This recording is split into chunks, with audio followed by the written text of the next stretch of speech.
बहुत शुक्रिया जनाब आपका।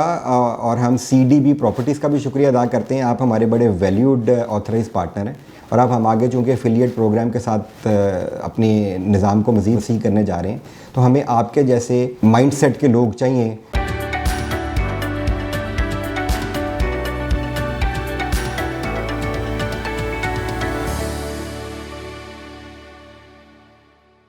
अस्सलाम वालेकुम।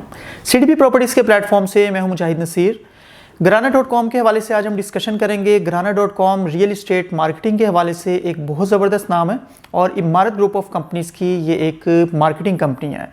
आज बेसिकली हम मौजूद हैं घराना.com के हेड ऑफिस में और हमने रिक्वेस्ट पे इनके जो रीजनल हेड हैं नासिर साहब, उनसे कुछ टाइम लिया है ताकि घराना के जो अपकमिंग प्रोजेक्ट्स हैं, जो करंट प्रोजेक्ट्स हैं, जो इनके करंट प्रोजेक्ट्स की डेवलपमेंट है, क्लाइंट्स की जो यहाँ पर इन्वेस्टमेंट्स होती हैं वो कितनी सिक्योर हैं, इस हवाले से हम कुछ ब्रीफिंग ले सकें नासिर साहब से जो हमें इस पर ब्रीफ करेंगे।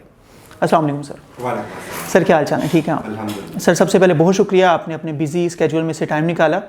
काइंडली आप थोड़ा सा घराना के बारे में हमें बताएं। हमने बहुत ज़्यादा नाम सुना है और हमारी ये फीलिंग है कि मतलब जिस तरह से डिफरेंट एजेंसीज काम कर रही हैं रियल इस्टेट के हवाले से, उनमें घराना एक बहुत अच्छा, बहुत टॉप लेवल का नाम है, क्योंकि क्लाइंट्स की जो पहली प्रायोरिटी होती है वही होती है कि उनकी इन्वेस्टमेंट सिक्योर हो और जिस जगह पर वो इन्वेस्ट कर रहे हैं वो मतलब बेहतरीन इन्वेस्टमेंट हो।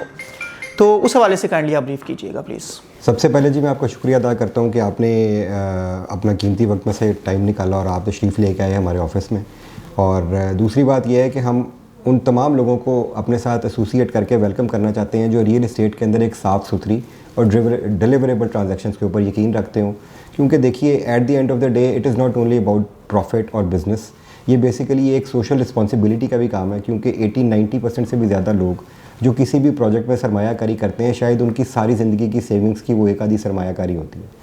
तो ये एक बहुत इंपॉर्टेंट लाइबिलिटी या एक बहुत इंपॉर्टेंट रिस्पॉन्सिबिलिटी भी हम लोगों पे आ जाती है कि हम लोगों की सारी ज़िंदगी की कमाई को जिस इंटेंट से या जिस पर्टिकुलर अप्रोच से वो किसी पर्टिकुलर प्रोजेक्ट इन्वेंट्री में लगाते हैं, तो वो उसी तरीके से आगे उनके लिए रियलाइज़ भी होनी चाहिए, ताकि उनकी जो थॉट प्रोसेस के तहत जिस पर्टिकुलर मकसद के लिए उन्होंने वो पर्टिकुलर इन्वेस्टमेंट की है, वो मकसद उनको हासिल हो सके। और इसी को एक सेफ़, सिक्योर और रिलायबल इन्वेस्टमेंट कहा जाता है। Eight the end of the day अगर फॉर एग्जांपल कोई प्रोजेक्ट डिलीवर नहीं हो पाता, कोई डिले हो जाता है, या पर्टिकुलरली उसकी क्वालिटी ऑफ कंस्ट्रक्शन वो नहीं होती, या उसकी जिस प्राइस पे उसको बेचा गया उसकी एप्रिसिएशन जो उस वक्त कमिट की गई थी उसकी एप्रिसिएशन उतनी नहीं होती, तो या किसी का कैपिटल ट्रैप हो सकता है या किसी का कैपिटल जो है वो डेड हो सकता है। तो कैपिटल ट्रैप और कैपिटल डेड ना हो जाए, उसके लिए एक बड़ी इंपॉर्टेंट फ़िलॉसफी होती है जिसके ऊपर हम काम करते हैं। घराना.com, जिस तरह आपने बताया, हम ना सिर्फ एक मार्केटिंग कंपनी हैं बल्कि हम इमारत ग्रुप ऑफ कंपनी के अम्ब्रेलास के नीचे काम करते हैं। इमारत ग्रुप ऑफ कंपनीज़ ने 2016 में पाकिस्तान में काम शुरू किया था और एक जज्बा तामीर की फ़िलॉसफी को सामने लेके काम शुरू किया था। हमारी मैनेजमेंट का एक बड़ा क्लियर फोकस है और हमारा जो मिशन स्टेटमेंट है वो ये है कि अल्लाह के फजल व करम से, अपनी मेहनत से हम ये चाहते हैं कि हम पाकिस्तान की रियल इस्टेट की जो इंडस्ट्री है इसको ट्रांसफॉर्म कर सकें। जब हम ट्रांसफॉर्मेशन की बात करते हैं ना, तो ट्रांसफॉर्मेशन के बड़े एस्पेक्ट हैं। ट्रांसफॉर्मेशन ये है कि आप डिलीवरेबल प्रोजेक्ट बनाएं।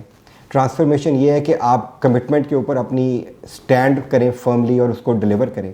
और बहुत इंपॉर्टेंट ये है कि लोगों का ट्रस्ट विन करें, because at the end of the day आपके पास एक दफ़ा तो शायद कोई बंदा इन्वेस्टमेंट करे, लेकिन उस एक इन्वेस्टर को अपने पोर्टफोलियो क्लाइंट में तब्दील करने के लिए आपको अपने इकोसिस्टम के अंदर इंटेग्रिटी, रिस्पेक्ट, इनोवेशन और ड्राइव जैसी वैल्यूज़ को ऐड करना पड़ेगा। और यही वो वैल्यूज़ हैं जिसको लेके इमारत ग्रुप ऑफ कंपनीज़ काम करती है। हमारी कोशिश ये होती है कि जो क्लाइंट भी हमारे पास आए, जो चीज़ हम उसे कमिट करें वो एटलीस्ट उतनी नहीं तो उससे बेहतर तरीके से डिलीवर होनी चाहिए। जिस पर्पस के साथ उसको इन्वेस्ट कराया जाए उसका वो पर्पस रैशनलाइज होना चाहिए और at the end of the day वो हमारे पास रिपीट सेल करे, तो then it becomes a portfolio customer. हम लोग बहुत ज़्यादा अल्लाह के शुक्र अदा करते हुए बड़ी प्राइड से ही आपको बताते हैं कि अल्हम्दुलिल्लाह at this point in time हम 7 अपने रियल इस्टेट के प्रोजेक्ट्स कर रहे हैं इस्लामाबाद में, जिसके अंदर डिफरेंट नौइयत के प्रोजेक्ट्स हैं, जिसमें हम हॉस्पिटैलिटी इंडस्ट्री में भी काम कर रहे हैं। हम 3 होटल्स लेके आ रहे हैं इस्लामाबाद में and in about near future capital के अंदर सबसे ज़्यादा 4 स्टार रूम्स का शेयर अल्हम्दुलिल्लाह इमारत ग्रुप के पास होगा। मैरियट के 3 होटल्स हैं, इसके अलावा हमारे रेजिडेंशियल प्रोजेक्ट्स हैं, इसके अलावा हमारे कमर्शियल प्रोजेक्ट्स हैं। तो हमारी हिस्ट्री ये है कि हमने जो प्रोजेक्ट जब जिस पर्टिकुलर टाइमलाइन के साथ इनिशिएट किया और जो कमिटमेंट करके अपने क्लाइंट्स के साथ शेयर किया, अल्हम्दुलिल्लाह 2 प्रोजेक्ट्स ऐसे हैं जो हम अभी तक अपनी टाइमलाइन से पहले डिलीवर कर चुके हैं। और हमारी डिलीवरी जो है वो सिर्फ़ और सिर्फ एक प्रोजेक्ट को बना देने पे ख़त्म नहीं होती। हमारा फोकस ये होता है कि एक सस्टेनेबल प्रोजेक्ट ऐसा बनना चाहिए जो अपनी पीएनएल को खुद मैनेज कर सके। तो उसकी ऑपरेशंस एंड मैनेजमेंट, उसकी रेंटल मैनेजमेंट, ये सारी सर्विसेज कमर्शियल के प्रोजेक्ट्स के अंदर हम लोग खुद मैनेज करते हैं। और उसमें फिर ये होता है कि हम सिर्फ उस प्रोजेक्ट को बनाते नहीं, बल्कि जब उसको ओपन करते हैं तो हम कोशिश करते हैं कि वो 100% इनहैबिटेड भी होना चाहिए। और जब वो 100% इनहैबिटेड होता है तो उसके साथ फिर एफर्ट इस चीज़ पे भी करते हैं कि एक सस्टेनेबल वॉक इन उसके अंदर होना चाहिए। जब एक सस्टेनेबल वॉक इन उसके अंदर होता है तो जो आपके टेनेंट्स की फॉर्म में डिफरेंट ब्रांड्स आपके उस प्रोजेक्ट के अंदर आए होते हैं, उनको एक सस्टेनेबल बिजनेस मिलता है। जब उनको एक सस्टेनेबल बिजनेस मिलता है तो फिर ये इकोसिस्टम जाके कंप्लीट होता है कि आपको रेवेन्यू जनरेट होता है, आप उस रेवेन्यू से ऑपरेशन एंड मेंटेनेंस करते हैं, आपके जितने क्लाइंट्स उसके अंदर इन्वेस्टर होते हैं उनको आप उनके शेयर के अगेंस्ट इन्वेस्टमेंट पर रिटर्न दे रहे होते हैं, and then it becomes a life cycle. तो ये एक रियल इस्टेट एक साइंस है, और इस साइंस को साइंसी तौर के ऊपर जदीद खतूत पे इस्तेमाल करके ही करना चाहिए, और उसी के ऊपर हमारा बिलीफ है। जब हम बात करते हैं Grana.com की, तो Grana.com इमारत ग्रुप का एक ई कॉमर्स विंग है जिसके अंदर हम अपने प्रोजेक्ट्स को भी मार्केट करते हैं। उसके अलावा हम लोग सेकेंडरी की भी एक पर्टिकुलर एक ऑनलाइन ट्रांजैक्शन पोर्टल की एक ख्वाब है जिसकी तरफ काम कर रहे हैं, और इंशाल्लाह ताला बहुत जल्द हमें उम्मीद है कि हम वो सर्विसेज भी पाकिस्तान में लॉन्च कर देंगे। एक्सीलेंट सर, बहुत ज़बरदस्त ब्रीफिंग आपने दी। एक क्वेश्चन आपसे करना चाहूँगा कि डिफरेंट प्रोजेक्ट्स में हमारे क्लाइंट्स को ये इशू आ रहे होते हैं कि एक बार शॉप्स, अपार्टमेंट्स, इस तरह के ऑप्शंस जो हैं कमर्शियल अपॉर्चुनिटीज़ बताकर वो क्लाइंट्स को इन्वेस्ट करवा दिया जाता है, लेकिन किसी स्टेज पर जब क्लाइंट्स उसको रीसेल करने के लिए आते हैं, मैं प्रोजेक्ट्स के नाम नहीं लूँगा, लेकिन ये इशू रहा है हमारे क्लाइंट्स को कि क्लाइंट्स उसको रीसेल करना चाह रहे होते हैं और वो चाह रहे होते हैं कि हम अपने फंड्स को शफल कर लें कराना में ही कहीं पे या किसी और प्रोजेक्ट में। तो उनको वो इशू आ रहा होता है कि अब 4 से 5 साल से पहले आप कुछ नहीं कर सकते, मतलब आप मार्केट में भी सेल करने जा रहे होते हैं तो बाज़ औक़ात इस तरह के इशूज़ आ रहे होते हैं कि मार्केट में भी आपको आपकी पेड प्राइस से बहुत नीचे की प्राइस मिल रही होती है। इस चीज़ को Grana.com किस तरह से सिक्योर कर रहा है, काइंडली इस पे थोड़ा सा ब्रीफ कीजिएगा। ये क्वेश्चन भी बेसिकली जाके आपकी हमारी उस पर्टिकुलर फिलॉसफी से ही लिंक करता है। Eight the end of the day किसी भी प्रोजेक्ट की सक्सेस जो है वो बेसिकली स्टार्ट होती है आपकी प्लानिंग से, एंड प्लानिंग इज़ बेसिकली कि आपने वो प्रोजेक्ट किस जगह पे बनाना है, जिस जगह पे बनाना है उस पर्टिकुलर लोकेशन का सोशो इकोनॉमिक कल्चर कैसा है, वहाँ पे रेगुलेटरी के बायलॉज क्या हैं, और इसमें जो बहुत इंपॉर्टेंट चीज़ होती है वो ये होती है कि वो डिमांड उस पर्टिकुलर एरिया की क्या है, उस डिमांड और एपिटाइट के अगेंस्ट उस एरिया के अंदर सप्लाई क्या चल रही है। फिर eight the end of the day similar characteristic की बिल्डिंग्स जो एक पर्टिकुलर रेडियस के अंदर उस आपके लोकेशन के करीब अवेलेबल हैं, उनका ऑफ प्लान रेट क्या था, उन्होंने डिलीवर जब किया तो उस वक्त उन्होंने कितनी अप्रिसिएशन ली, तो एक एवरेज ट्रेंड ऑफ अप्रिसिएशन क्या चल रहा है, ये सारी चीज़ें जब आप पहले स्टडी कर लेते हैं तो उसके बाद आपके पास फिगर बेस्ड या लॉजिक बेस्ड ऐसा डाटा होता है जो आपको market and demand based inventory को तश्कील देने में मदद देता है। तो यहाँ से आपके प्रोजेक्ट की सक्सेस स्टार्ट होती है जब आप डिमांड बेस्ड इन्वेंट्री जिसकी एक पर्टिकुलर प्राइस की एस्केलेशन आप प्लान कर लेते हैं as per the area demographic और लोगों के वॉलेट साइज़, तो फिर ना सिर्फ उस प्रोजेक्ट को बेचना आसान होता है बल्कि उसको सस्टेनेबल करना भी आसान होता है। अब जिस तरह हम अपने आप कमर्शियल प्रोजेक्ट्स की बात करें तो हमारे जो कमर्शियल प्रोजेक्ट्स हैं उसके अंदर बहुत सारी ऑप्शन ऐसी हैं कि हम अपने क्लाइंट्स को बायबैक ऑफ़र करते हैं। अब वो बायबैक ऑफ़र करना is a very complex kind of a process. ये आप हर उस प्रोजेक्ट के ऊपर नहीं कर सकते जिसकी आपने एक थॉरो डिलिजेंस ना की और आपकी एक साउंड उसके ऊपर कंक्रीट नंबर्स की वर्किंग क्रंचिंग आपने की हो। तो इसके लिए ज़रूरी ये होता है कि जब आप प्रोजेक्ट को लॉन्च करते हो तो आप उसको उसकी प्राइसेस को सेकेंडरी मार्केट की प्राइस के साथ लेके चलते हैं और फिर आप प्रोग्रेसिव प्राइसिंग के मॉडल के ऊपर काम करते हैं।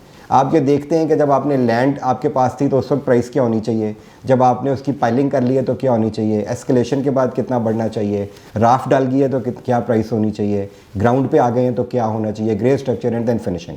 Because at the end of the day जिस पर्टिकुलर लेवल के साथ आपकी लैंड की प्राइस अप्रिशिएट कर रही होती है उसी तरह आप उसके अंदर इन्वेस्टमेंट करके उसकी कंस्ट्रक्शन के थ्रू उसकी वैल्यू भी इंक्रीज़ कर रहे होते हैं। तो जितनी value Aahista Aahista time by time वो इंक्रीज़ कर रहा होता है वो वैल्यू एक्चुअली उसकी सेकेंडरी मार्केट की वैल्यू के साथ अगर मैच कर रही है तो उसके अंदर बायबैक हमेशा एक डेवलपर को देने में आसानी रहती है। अब नॉर्मली पाकिस्तान के अंदर जो कल्चर है वो इस तरह का नहीं है।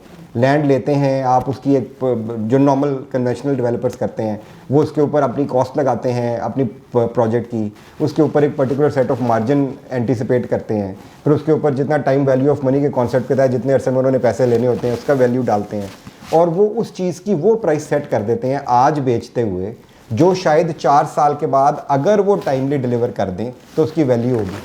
अब उस स्टेटस के अंदर उनके लिए बायबैक करना भी मुश्किल हो जाता है, क्योंकि उनको पता होता है कि ये वैल्यू जो मैंने आज किसी कस्टमर से ले ली है, वो फॉर एग्जांपल जब तक मैं डिलीवर नहीं कर दूंगा उसकी वो वैल्यू नहीं बननी, वो भी उस सूरत में अगर उसकी वर्किंग बड़ी रैशनल और डाटा या लॉजिक बेस्ड है। तो हमारा जो बेसिक पर्पज़ होता है वो ये होता है कि we do a comprehensive study और उसके बाद हम डिमांड बेस्ड इन्वेंट्री बनाते हैं। एक प्रोजेक्ट है हमारा जो 100% डिलीवर्ड है इस्लामाबाद के अंदर, और DHA मेन फेज़ 2 के मेन गेट के साथ मेन GT रोड के ऊपर अमेज़न मॉल के नाम से। तो that Amazon mall is perhaps Pakistan first factory outlet mall. जब हमने उसका एक डिज़ाइन और आर्किटेक्चर स्ट्रक्चर प्लान कर रहे थे, at that point in time हम लोगों ने एक नीश आइडेंटिफाई की कि ये सारे वो लोग हैं जो ब्रांड अफोर्ड भी करते हैं और इनके पास कोई एक पर्टिकुलर ऐसा मॉल नहीं है जिसमें एक ही मॉल के अंदर जितने भी ब्रांड शॉप्स हों वो फैक्ट्री आउटलेट हों। तो अब उसका अल्हम्दुलिल्लाह बेनिफिट ये होगा कि जब हमने उसको डिलीवर किया तो वी हैव अल्हम्दुलिल्लाह multiple brands working over there. एक बहुत हेल्दी फुटफॉल उधर ऑटो के ऊपर जनरेट होता है, ब्रांड्स को भी बिजनेस आ रहा है, इन्वेस्टर्स को भी रिटर्न मिल रहे हैं और वो एक सेल्फ सस्टेनेबल मॉडल बन गया। ऑफिसेज अगर उधर प्लान किए तो ऑफिसेज प्लान करने के पीछे पहले देखा कि यहाँ पे किस किस्म के बिज़नेस की ऑफिसेज की रिक्वायरमेंट हो सकती है। फिर सॉफ्टवेयर एक्सपोर्ट बोर्ड ने उसको इस्लामाबाद के अंदर सॉफ्टवेयर टेक्नोलॉजी पार्क डिक्लेयर किया, तो अल्हम्दुलिल्लाह सारे ऑफिसेज भी सस्टेनेबल हैं। तो ये वर्किंग जो है ये बड़ी इंपॉर्टेंट है और हम अपने बेशुमार प्रोजेक्ट्स के अंदर बायबैक ऑफर कर रहे होते हैं जो पर्टिकुलरली कमर्शियल नेचर के होते हैं। तो लिक्विडिटी जो है वो किसी क्लाइंट की at any point in time doesn't become a problem. इसके अलावा आपको पता है हमारी इमारत ग्रुप के नीचे we have a conventional agency network as well, जो एजेंसी 21 के नाम से काम करता है। तो ऐसे तमाम लोग जो रीसेल करना चाहते हैं, हम रीसेल में भी एजेंसी 21 के थ्रू उनको सपोर्ट करते हैं और उसके अंदर भी हम कोशिश करते हैं कि उनकी इन्वेंट्री को उनके बिहाफ पे सेल करके तो उनको लिक्विडिटी मैनेज करके दे सकें। राइट सर, आपने बहुत अच्छी तरह से ब्रीफ किया। लास्ट में कोई मैसेज हमारे उन इन्वेस्टर्स के लिए जो अपनी डिफरेंट इन्वेस्टमेंट्स को शफल करके घराना के प्रोजेक्ट्स में लाना चाह रहे हैं, क्योंकि जिस तरह से आपने सिनेरियो बताया, जिस तरह से किसी भी इन्वेस्टमेंट के पीछे प्रॉपर वर्किंग करके आप वो ऑप्शंस दे रहे होते हैं क्लाइंट्स को, मतलब एक स्टार्टिंग डे से आपके माइंडसेट में होता है कि आपने चीज़ों को लेकर किस तरह से चलना और चीज़ें किस तरफ जाएंगी। तो हमारे इन्वेस्टर्स के लिए कोई छोटा सा मैसेज आप देना चाहें जो कि घराना या इससे जुड़े जितने भी प्रोजेक्ट्स हैं उनमें इन्वेस्ट करना चाह रहे हो, उनके लिए आप कुछ कहना चाहेंगे? कि देखिए कुछ चीज़ें हैं, मैं इंस्टेड ऑफ घराना मैं एक बेसिक प्रिंसिपल या फ़िलासफ़ी की बात करता हूँ कि जब भी कोई इन्वेस्टर किसी पर्टिकुलर इन्वेस्टमेंट का जहन बनाता है तो रियल इस्टेट के अंदर, तो हमारी तरह जिस तरह हम सोचते हैं उनको भी सोचना चाहिए। And this is the kind of an education that we want to give to everybody, ताकि वो आगे किसी इस किस्म की इन्वेस्टमेंट से बच जाएं जो कल को फॉर एग्जांपल उनकी रिक्वायर्ड पैरामीटर रिटर्न के मुताबिक ना चले। तो there are 4 principal things that we insist के लोगों को करनी चाहिए। हम अपने सिस्टम के अंदर उसको OADD यानी ऑड का मॉडल कहते हैं।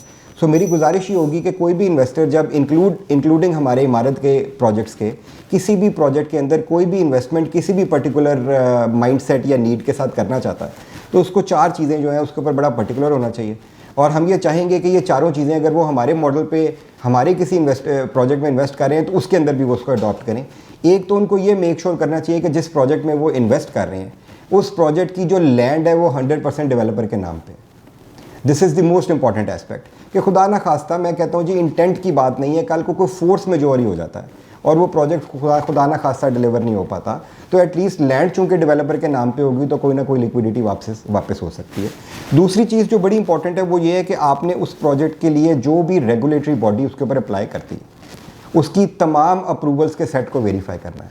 तो पहली चीज़ O है, O stands for ownership. Ownership आपने चेक करनी है कि 100% लैंड डेवलपर के नाम पे होनी चाहिए। सेकेंडली तमाम सेट ऑफ अप्रूवल्स उसके पास होनी चाहिए। तीसरी चीज़ जो बहुत इंपॉर्टेंट है वो ये है कि इन्वेंट्री डिमांड बेस्ड होनी चाहिए। इन्वेंट्री डिमांड बेस्ड जो है ये अगर नहीं होगी तो आप बिल्डिंग डिलीवर कर भी देंगे तो शायद वो इनहेबिट नहीं हो सकेगी, तो वहाँ पे कैपिटल ट्रैप हो जाएगा। इस तरह की बेशुमार बिल्डिंग्स और एग्जांपल्स हमें अपने शहर में मिलती हैं जहाँ पे ग्राउंड+1 के बाद ऊपर सारी बिल्डिंग्स जो हैं वो खाली पड़ी हैं। और हम अगर we don't like to name the areas but बहुत पॉश एरियाज़ के अंदर भी बेशुमार ऐसी इन्वेंट्री अवेलेबल है जो डिलीवर्ड भी है बट इनहेबिटेड नहीं है क्योंकि वो डिमांड बेस्ड नहीं थी।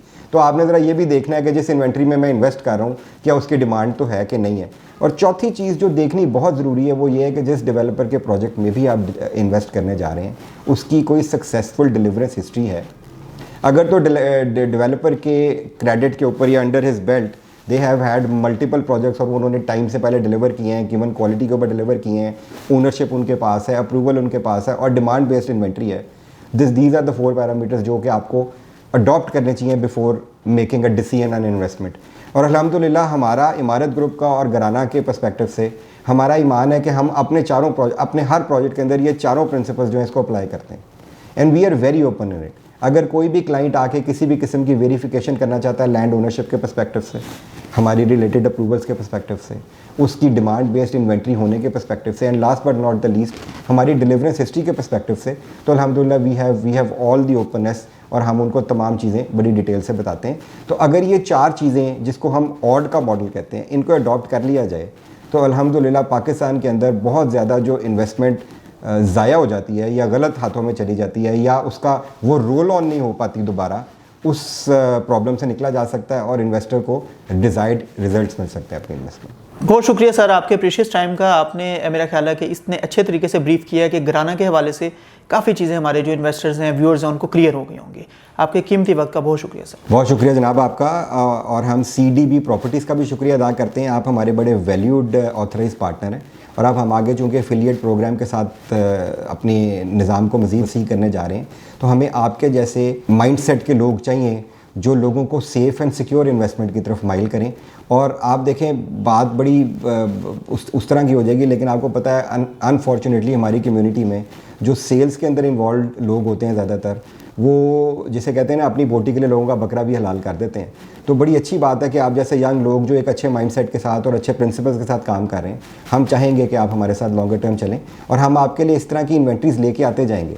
बड़ी इंपॉर्टेंट चीज़ ये है कि at this point in time अल्हम्दुलिल्लाह हम लोग 10 मिलियन स्क्वायर फुट से ज़्यादा कवर्ड एरिया कंस्ट्रक्ट कर रहे हैं अभी तक अपने प्रोजेक्ट्स में, विच इज़ परहैप्स वर्टिकल के पोर्टफोलियो में किसी भी ग्रुप का पाकिस्तान में सबसे बड़ा पोर्टफोलियो है। तो इंशाल्लाह ताला हम इसी तरह के डिलीवरेबल, इसी तरह के 100% क्वालिटेटिव और इसी तरह की नीड बेस्ड इन्वेंट्री अपने लोगों के लिए, अपने कस्टमर्स के लिए, अपने एफिलिएट पार्टनर्स के लिए लाते रहेंगे और आपकी सपोर्ट से इंशाल्लाह ज़रूर अपने VN के मुताबिक पाकिस्तान की रियल इस्टेट इंडस्ट्री को हम ट्रांसफॉर्म करेंगे, क्योंकि यही वो जज्बा तामीर है जो इमारत को डिस्टिंग्विश करता है बाकी डेवलपर्स। जी व्यूअर्स, ये थे नासिर साहब और मेरा ख्याल है बहुत वेल ऑर्गेनाइज्ड वे में, बहुत ओपनली तमाम चीज़ें जो हैं उन्होंने घराना के हवाले से और ओवरऑल एक कहीं भी आप इन्वेस्ट कर रहे हो ओपनली उन्होंने ये चीज़ें बताई। स्पेसिफिकली OADD का जो कॉन्सेप्ट उन्होंने बताया, नॉर्मली जो डेवलपर्स होते हैं, जो इस तरह की कंपनीज होती हैं, वो उस तरफ खुद डिस्कस नहीं कर रहे होते। वो ये चीज़ें देख रहे होते हैं कि क्लाइंट की तरफ से क्वेश्चन आएगा तो उसको क्लियर करने की कोशिश कर लेंगे, अदरवाइज़ वो खुद ये लायबिलिटी नॉर्मली नहीं ले रहे होते। तो मेरा ख्याल है कि सेफ, सिक्योर, फ्रूटफुल और विद रीसेल कन्फर्मेशन, आप अगर कोई इन्वेस्टमेंट्स करना चाह रहे हैं तो घराना में और इमारत ग्रुप के डिफरेंट प्रोजेक्ट्स में आप इन्वेस्ट कर सकते हैं, आपको करना चाहिए। मज़ीद इस हवाले से आपका जो भी फीडबैक हो, पॉजिटिव या नेगेटिव, जो आपके क्वेश्चंस हों मज़ीद, आप हमें कमेंट सेक्शन में भी मेंशन कर सकते हैं। इसके अलावा हमारे चैनल को भी सब्सक्राइब करें। हमारी वेबसाइट है www.cdbrealestate.com। इस पर भी updated information at any time आपके लिए अवेलेबल होगी। उम्मीद है आज की वीडियो, आज की अपडेट आपको पसंद आई होगी। मज़ीद अच्छी वीडियोज़ के साथ आपकी खिदमत में हाजिर होंगे। आपके टाइम का बहुत शुक्रिया। अल्लाह हाफिज़।